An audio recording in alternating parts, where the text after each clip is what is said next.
Hey everyone, Jerry here.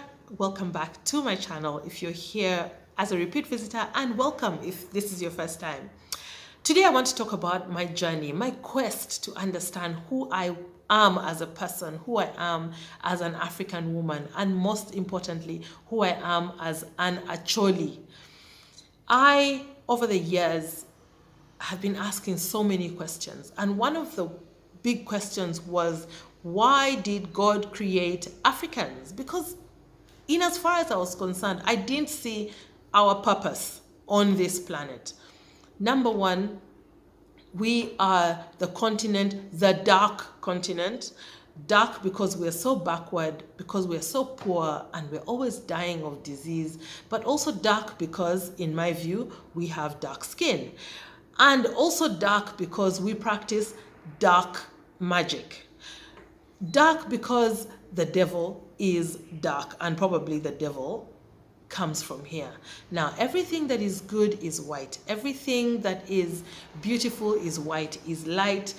Angels and all deities that I know of are fairer skinned, and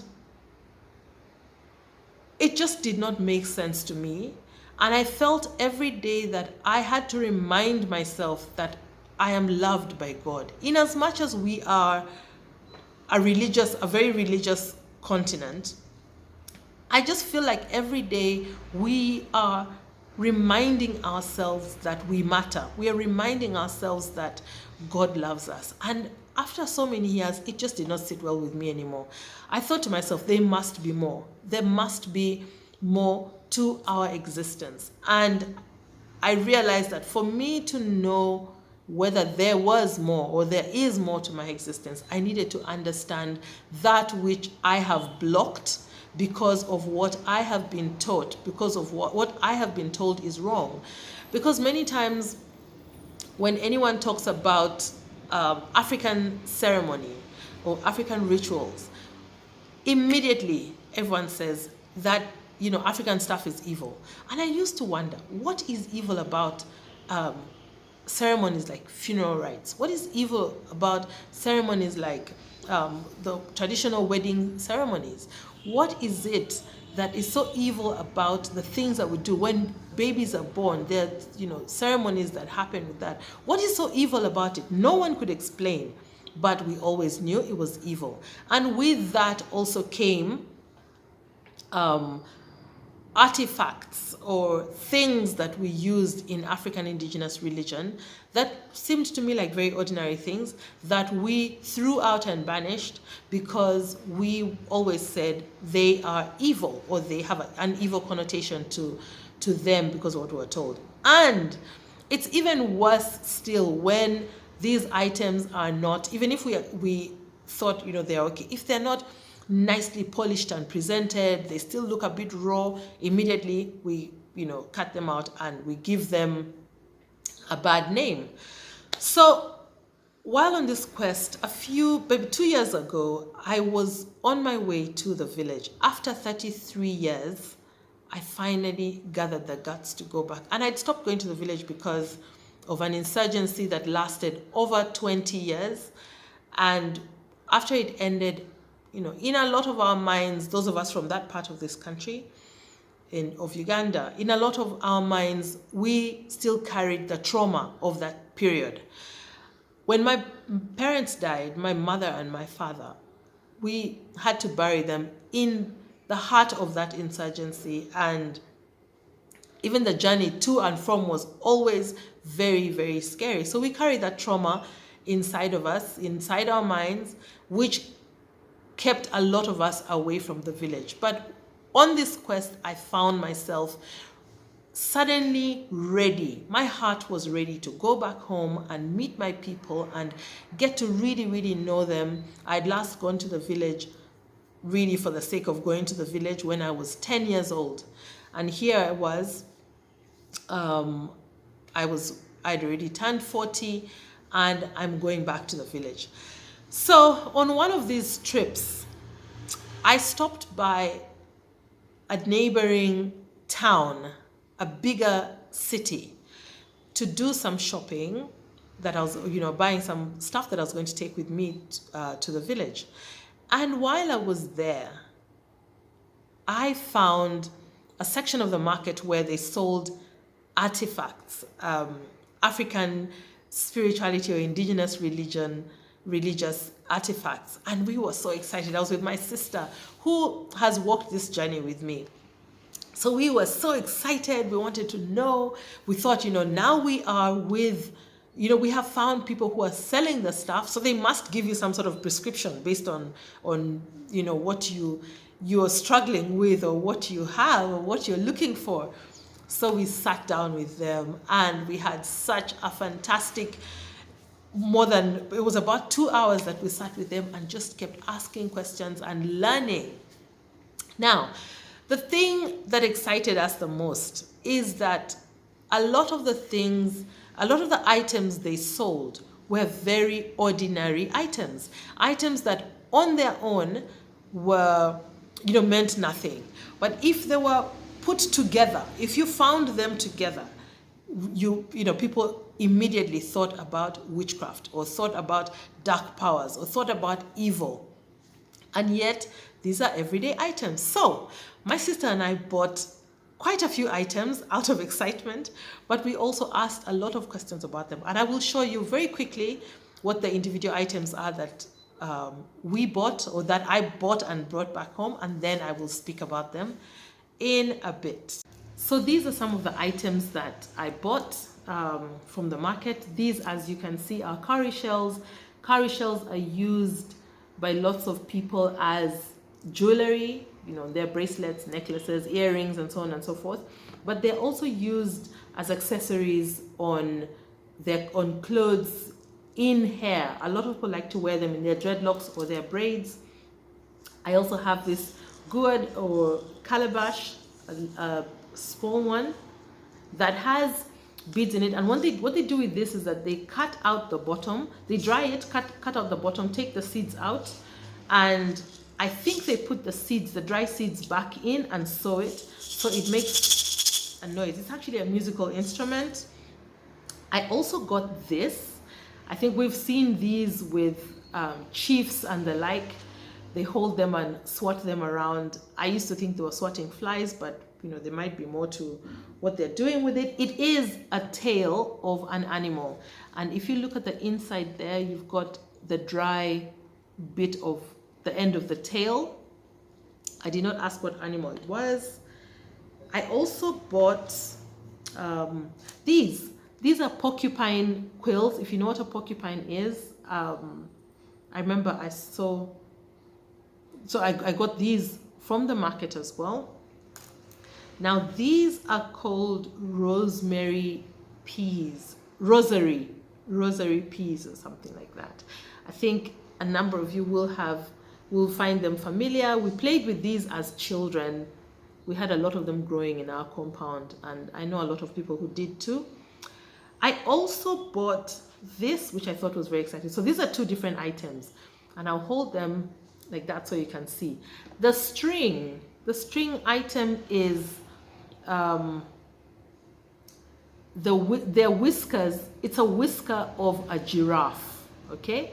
And then the white items here are these. They look like buttons. These here are ostrich eggs that have been cut out into little button-like shapes, and I place them inside the whisker so that I do not lose them. We also have some giant cowrie shells that I bought. These are exactly the same as the smaller ones, but I was quite fascinated to see bigger ones. Then I bought this pot. It's literally a minuscule clay pot that I liked, and I liked it for a reason that I will explain later. I also got a pipe, okay, a smoking pipe. And I like this pipe. It's quite simple, but also very rustic, and it looks like a pipe that my grandfather would have made. It's got little metal in this side. I don't know if they would make it like that, but really just the wood. This one, however, I bought from a craft shop. Look at his face. I didn't like it very much because it doesn't look very nice, almost scary. But this I sent someone to bring me a pipe from a craft shop, and this is what they brought. I think it just adds some excitement to the tourists who buy them. But after this one, then I found this and I bought this because I really liked it. So these are the items I bought from the craft shop, and a drum, not from a craft shop, from the market, and a drum. Now, when I got back home, I found that I have my own cowrie shell. I did not know it was a cowrie shell. I just thought it's a seashell. I bought this when I went on holiday to the coast of Mombasa a few years back.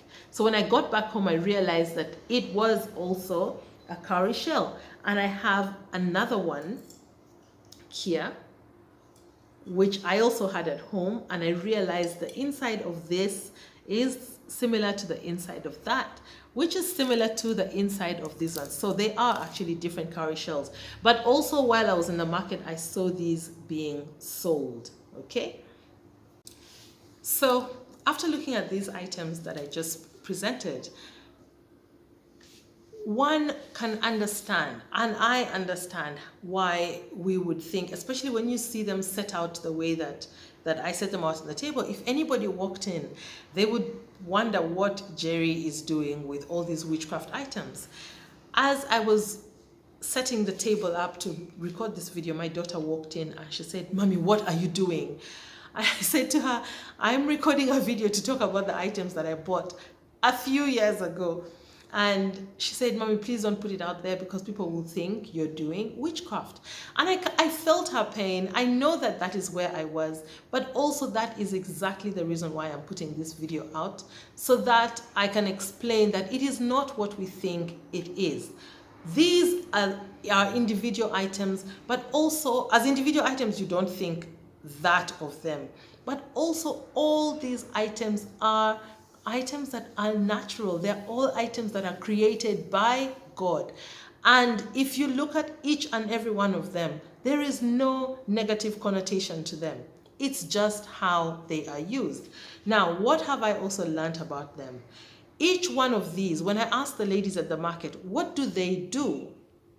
Pretty much everything that they sold, including some roots and shrub, bits of trees and things. When I asked what they do, each and every one of them, they claimed, is for protection or for healing. And one of my questions was like, how do they protect you? I realized later that all these items have energies, and they have special energies, as they were created by God. They have all been created to support us. Now, here is the thing. When we were told that anything African is evil, we immediately threw the baby out with the bathwater, okay?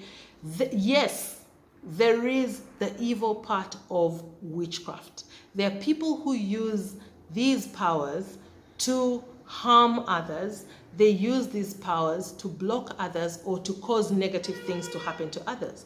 But there cannot be a negative that exists without a positive. So what is the positive side of it? The positive side is that they used these to heal themselves. They used these to protect themselves from negative entities.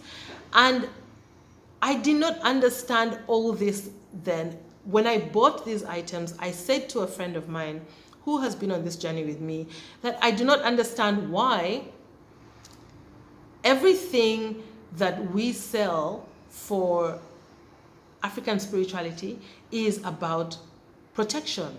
What do they think they're protecting themselves from? Why do we have to think we're always under attack, or we're always, something is always coming for us? And this lady said to me, "Jerry, you know what frankincense, for example, is used for, and myrrh on a spirit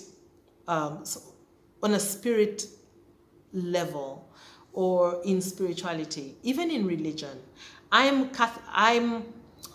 was a practicing Catholic. I know Muslims use incense as well. We burn it in a space, in churches, we burn it in our homes to ward off negative energies. Now, the church may not necessarily call them just negative energies. They will say demons or ghosts or the devil. but they're just negative energies. And we use these in our churches. We burn these items like frankincense and myrrh in our homes to ward off negativity. But guess what? These are the gifts that baby Jesus was given by the three wise men. They brought gold, they brought myrrh, and they brought frankincense. And she said to me, what do you think they were protecting him from? If he is the child of God, how come they thought it prudent for him to get gifts that more than, the beautiful scent, the perfume that came out of it were also protective items? Because negativity is with us every day. Wherever there's positive, there is negative, okay? And wow, that made a whole lot of sense of why these people are always protecting themselves. But like anything African, it has been skewed such that it's only the negative things that then we hear about, and that is where we put a lot of our emphasis, and that is what grows, and that is what multiplies. So I will do another video where I will speak about each and every one of these, or not each and every one of them, but a lot of these items in relation to what other cultures around the world are doing with them that are very similar, and cultures that we do not think are doing anything evil. Yet when it's African, we fear that it is evil. So stay tuned. I will share other videos. Just click the notification button if you haven't, so that you are alerted when I share something else. Otherwise, thank you so much for indulging me on my quest and my findings as I share them with you.